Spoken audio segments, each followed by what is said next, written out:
Hi, Carl, and welcome to Fuel Podcasts. Thank you for joining us, and I'm happy to have you here. And I'm following you on LinkedIn, and I like all your materials, especially everything what you do for FP&A leaders, and that's inspiring. And also, it's like very awesome about your background that you have working with Fortune 500 companies and being part-time CFO. And especially, I was inspired by your TED talk, which I found before this podcast about retirement at 32. So that's very interesting. And thanks for joining us today. Happy to have Thanks you. for having me, Alyona. Thanks so much. So I will start from the first question. So you're like very interesting leader, and you talk not just about FP&A part, but you also talk about personal finance and strategy and many different other things. So why is finance? What is interesting for you in financial management, especially in financial planning and analysis? Well, everything in business and in life has some kind of a tie into finance, particularly in our personal lives. We have to balance what we're making and what we're spending in order to accumulate wealth and be able to make decisions about how we spend our time and our energy and create the lives that we want. So a lot of that just based upon economics and personal finance all ties into finance in general. And then in a business sense, it's the same thing is that whether you're talking about sales or marketing or operations or hiring, everything has financial implications. And so while it's a lot of fun to do the analytics and crunch numbers, recognizing that so much more ties into the very tangible of what we do, what we see, what we experience on a daily, weekly basis. How do you use this analytical mindset that you mentioned in your daily life? Maybe some examples. Well, in my business, I run a business that touches on consulting, fractional FP&A, fractional CFO work, part-time FP&A and CFO work, training development, special projects, speaking, calls. So I have a very busy schedule doing a lot of different things, and I have to decide what's the best use of that time. Where are the opportunities to be able to grow? Where are the opportunities to be able to provide the best return for the people I speak to, the companies I engage with? The businesses that I train, and how do I do that very intentionally and mindfully, rather than just having it through happenstance. So a lot of it has to do with really getting comfortable and knowing the numbers and being able to defensively support the decisions that we make. And that's true in my own personal business, in my own personal life, and then also for the companies I work with. Everybody should be very intentional about what their numbers are telling them. I will tell like my personal like one example. So I actually fan of plan actual analysis. So I think that's the secret for all companies how to be better and how to improve yourself. But actually, I should say that I use, for example, plan actual analysis in my daily life. So I Mhm. usually analyze like hours like for the previous week, and when I plan hours for the next week, I have this plan actual analysis of hours. Do you have some like maybe similar things which you use like in your daily life, some analytical stuff that you use like from your financial background, but just like in a basic life, not in business? I don't do a whole lot in my personal life to run that kind of detail. I think you might be a little bit more intentional about that than I am. Obviously we maintain oversight over our personal bank accounts and our spending and try to identify what kind of ongoing household types of expenses we have. But I'm far more fastidious and attentive to what's going on in the business and understanding that from more of a financial performance point of view. What was your the most significant challenge during your journey to become a financial leader? I think that one of the challenges that exists for finance and technical sorts of people once they go out more on their own is touching in areas that they're not traditionally exposed to. For me, that was sales, marketing, branding, things of that nature. It was just never really a natural tendency for me to market and brand and sell myself. I often adopted the mindset that as long as I do really good work, people will find out about me. And as long as I do really good work, my clients will refer me to other people. And that happens. It absolutely does. And those are the best sorts of ways to develop business. But you can't always be counting on and hoping that Other people are always going to be thinking about you and always going to be promoting you and giving you business. When they do, it's great. But you also need to be taking ownership of yourself for your own business, your own outreach, your own brand, and making sure that people can find you or what they're looking for, and ideally that being you in some cases, without the need for referrals. Yeah, that's 100% true, and I think you're doing a great job working with your companies. And interesting what you saw working with so many companies. What are the most popular financial mistakes that you see? Um, there's a lot, and it's hard to say that there's one that sticks out more than others, but I think that there's a mentality of reactivity instead of proactivity. Everybody's very busy. Everybody's trying to do their best with busy lives, busy companies, complexity that exists in their lives and their companies. And I sometimes make the analogy of, keeping the wheels on the bus, just continuing to spin.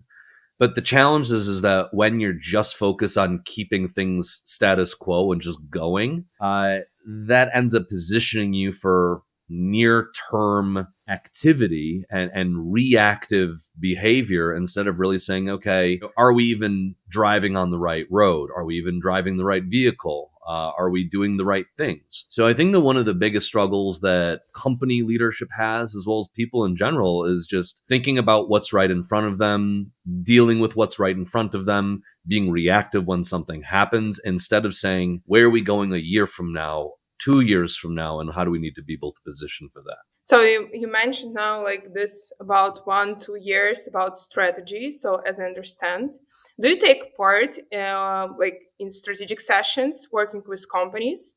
And maybe like what do you see? What is the best way to make this strategic part maybe from financial side for 1 2 years or even like 5 years? Absolutely. So, in terms of strategic planning, that is longer term. That might be a year into the future. That might be 3 years or longer into the future. So, part of my responsibility when I work with companies is to help them see what their future might be, envision what it might look like. But it's one thing to say, we expect that we're going to be twice as large as we are today in terms of revenue. But what does that mean in terms of people, number of people, types of people? What are those people doing physically? Where is the company going to be located? Is it only where it currently is, or are they going to be branching out somewhere else? In terms of marketing, what kind of marketing needs to be done to double the size of the company? What types of sales strategies need to be taken on to make sure that the company is not merely doubling in revenue, but actually remains profitable and liquid? So the activities that I take companies through is help them to envision what that future looks like, but then make it far more holistic of what do all of the different elements of the business need to look like in order to support that future vision. It's one thing to dream it, it's another thing to actually execute on. Yeah, that's true. So, and when do you work with the strategic visions for 1 for 3 years, and when you work with companies? So, is it like will be correct that at this period of time, so during strategic sessions, so first of all, like companies should make some type of financial model or financial planning. So just to connect this like revenue, ideas, dreams with some numbers. So is it right? And what is the best practice? Just like from your experience to use this financial modeling or financial planning when companies just like do their strategic sessions? Well, I think that it starts with non-financial planning. It starts with what's the business that you are in? What are your markets? What are the current products or services that you're selling to whom? So, in my mind, it starts a whole lot more non-financial before you start translating those activities and those goals into the finances. So you have to sit down with department and functional leaders to understand that if we're going to be twice the size in revenue, and again, we'll just talk revenue for just a moment, is if you're twice the size in revenue, what needs to be done in all of these non-financial parts of the business? Then once those non-financial parts of the business start communicating what they need to do to hit those higher level goals, then you can start translating that back into the financials of saying, okay, well, we need to hire certain people at this level of compensation. The timing is going to be, March of next year, and then we're going to have June of 3 months later. In terms of marketing spend, what types of marketing campaigns are we going to be getting involved in? What's going to be the return? How much is that going to cost? So my goal when I go into a company is I'll take a look at their financials, but I'm not going to start strategic planning from a financial point of view. Once we put together the strategic plan, then we translate that into a strategic financial model, run that into the next 1 to 3 years, and then we start tracking how it is that we're doing and we roll it forward with any kind of changing assumptions. Yeah, that's definitely sounds reasonable. But talking about this macro environment and what is going on now, so like with this like financial downturn and we see layoffs and like companies just cut their costs. So do you see some specific decisions what companies like just do now, depending on this current macro situation? You know, I think that where we are today, the economy could swing either way. I think if you talked to me months ago, I would have said I don't think that we're going to end up in a darker period. But I do think that we could swing either way at this point. But I also do think that that might be specific to certain geographies or certain sectors of the economy. I don't know that we're going to end up having a giant global downturn. I think that it might be specific to certain sectors and certain geographies. But nevertheless, I still think that every company, no matter whether they think that they're vulnerable or not, can adopt more of a dynamic planning type of mentality and capability. So particularly in FP&A or in finance, there are processes that can be adopted that can be routinely run, not overly manual, that can provide a reasonable level of confidence as assumptions are changing. So rather than have to subscribe to something that's overly manual, extremely time consuming, companies can start adopting more dynamic planning that allows them to change their assumptions and be able to move quickly in a different direction.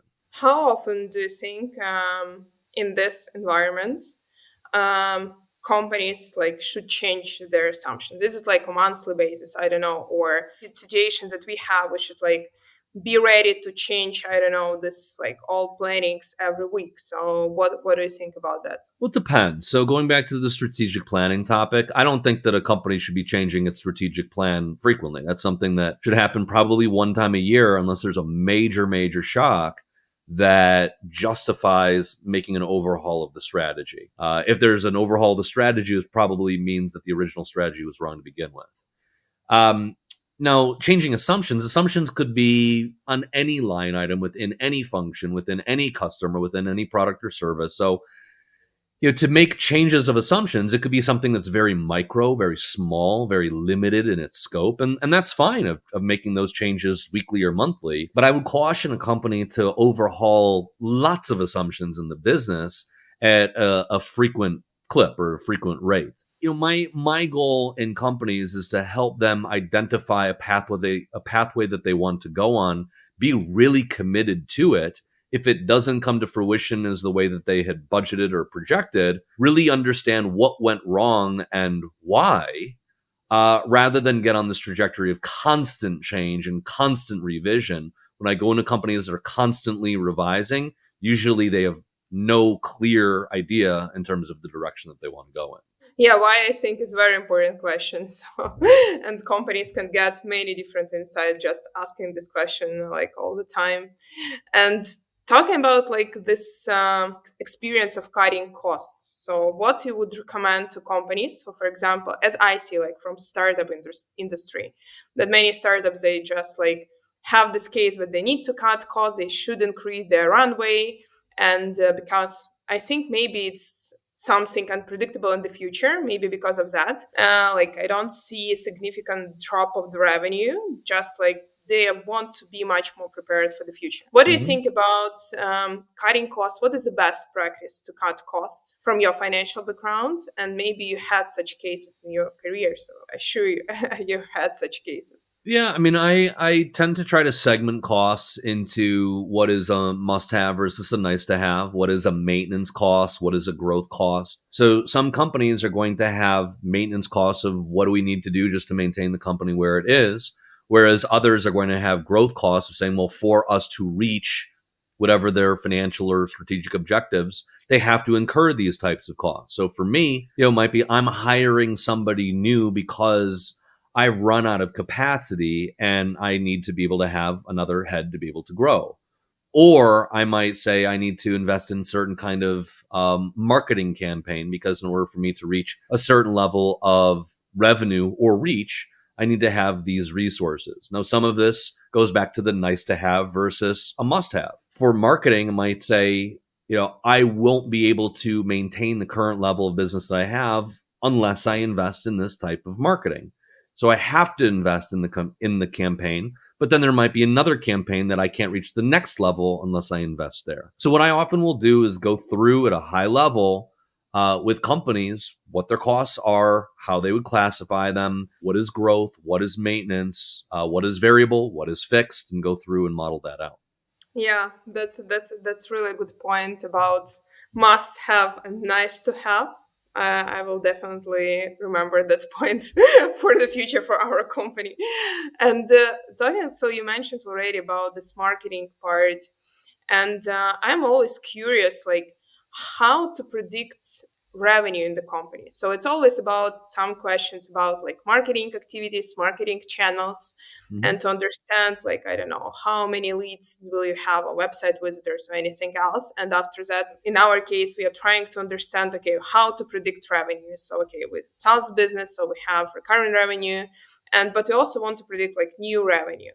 And actually, I know that it's always a point for many other founders when they have this, like, prediction and planning, monthly planning and revenue. But in the end of the month, they have this case that like variation is like 50%, what was planned and what was achieved. So Mm-hmm.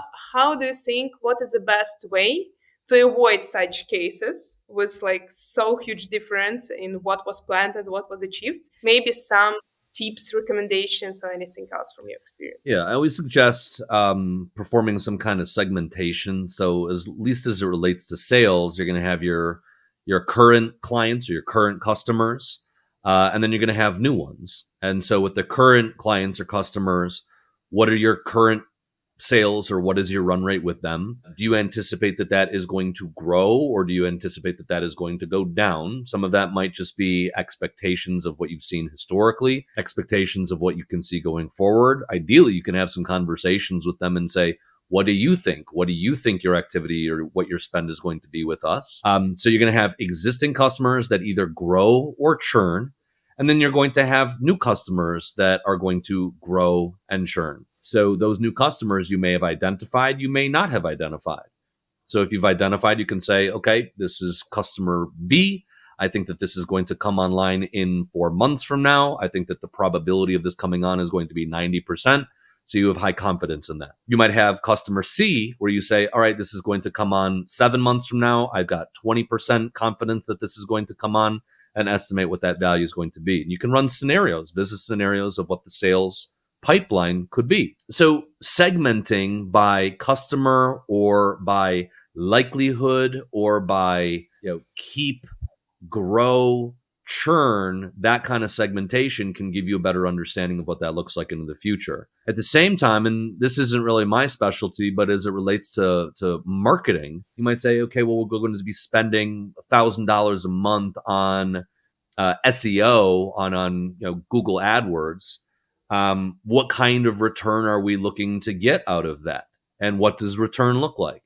Business closed, number of customers, the size of the value. So you've got to be able to say, is spending $1,000 on Google AdWords every single month, $12,000 a year, what kind of revenue generation should we be getting out of that? And it's not just based upon Google. It could be webinars that you're spending 1,500 on. It could be hiring an outside salesperson that you're spending 800 on. Of what type of return are you expecting to get out of that? And that return is a combination of conversion as well as of value. Yeah, that's true. And actually, about the scenarios, so you mentioned that you can have several scenarios. How many scenarios is okay to have? So, for example, in our case, we have two. I will share, and it's interesting to hear your feedback. Is it okay or not? So, we have, for example, target and baseline, as we Mhm. name it for our startup. So, target is our ambitious plan. So, we plan our project and we have some experiments, and we plan, like, we have some maybe approaches what we can get, but we didn't have such experience, for example, with such projects in marketing in like previous months. And we have, for example, baseline planning. Baseline is more like pessimistic planning, but we do that based on our like 4 previous months. So we just take an average. So how much new revenue did we sign for the previous period? And we just like take it in our forecast as like the most pessimistic way. If we will do not nothing in the future, we will get such number. What do you think about such cases? Is it like correct to do that, or like, and is it correct to have two scenarios, or maybe it's like some other cases that you saw can be much more efficient in planning? I think it depends. And you know, that's often my answer to a lot of questions is it all just depends on what is useful to you, what's providing you more value than the alternative. Right. So if you only ran one case, just your baseline, you might say, well, this isn't all that valuable to us because we don't have these stretch targets. We don't have this optimistic forecast of what we could achieve for target. And you might say, well, let's do 5 cases. You say, well, this is just too noisy. There's just too much here that we can't work with. So you might say, all right, well, it's somewhere between 1 and 5. So you landed 2. You know, what I often suggest is running some kind of a bridge between what those various cases are. So you say, well, we have our baseline, we have our target. What would cause us to reach our target? What would align us more to be with our base? And track that over time and say what's going right and what's not. At the same time, going back to the discussion around costs of what's a maintenance cost, what's a growth cost, is you might say that, you know, 3 months into both of those scenarios, you say, okay, well, we're heading more towards target. What then do we decide to take on in terms of a growth cost that under the baseline, you say, well, we wouldn't do this because we don't have enough cash to be able to justify it.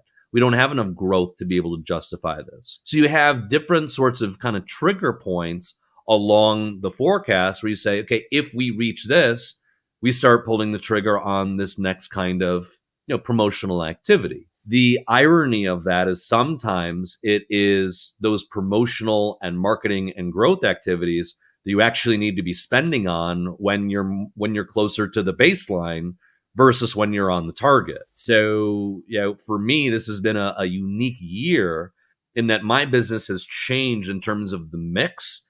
And while I had been hesitate to spend in certain ways just because the mix has changed so much, I'm actually going even harder to my growth investment because I want to grow in the parts of my business that have the greatest potential instead of those parts of the business that are a little bit more stagnant. Yeah, I think that's a good point. One more question about CFOs. So what is the best time to hire first CFO? What do you think about that? And what skills are important, like soft skills or maybe hard skills? What are important nowadays for CFOs and FP&A people? Yeah. So I actually just spoke about this yesterday to a group of about 39 or 40 CFOs. What I shared with them was that when you're a small company, you know, you typically just need somebody who's running accounting. You don't need something more than just, you know, keeping the books and making sure that they're up to date and accurate. And when you're a very large business, you need a full-time CFO.